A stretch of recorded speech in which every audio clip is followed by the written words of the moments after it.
ကဲအားလုံးပဲမင်္ဂလာပါဒီနေ့မှစပြီးတော့ကောင်းမွန်သောနေ့ရက်လေးတွေပိုင်ဆိုင်နိုင်ကြပါစေနောက် channel လေးကို like and subscribe လေးလုပ်ပြီးချင်းဖြင့်ကူညီပေးကြပါဦး26ရက်မှ30ရက်အထိအင်္ဂါမကျော်ပတ်တိရတော့နှစ်ဖြစ်ပါတယ်နှစ်ဇာတုပတ်ပါဥမကျော်ပတ်တိကတော့6ပါဇာတုပတ်ပါ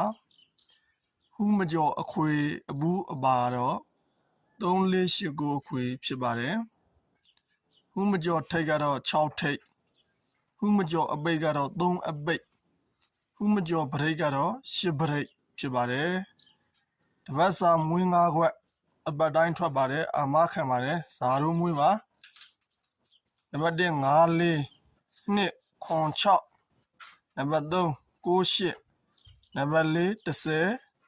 နံပါတ်5 3 2ဆိုပြီးတော့ညီကိုကနန်းတွေကိုဇာတုမွေးပါနေ့တိုင်းများကိုနေ့အလိုက်ညမနဲ့တင်ပေးသွားပါမယ်ထိုင်းကက်ကလေးတွေနဲ့နော်ထိုင်းကက်တွေကိုတီးတက်လိုချင်တယ်ဆိုရင်တော့ကျွန်တော်ရဲ့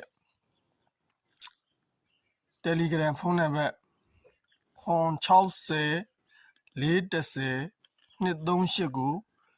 လာရောက်ဟိုင်းလို့လည်းရပါတယ်အားလုံးပဲကျေးဇူးတင်ပါတယ်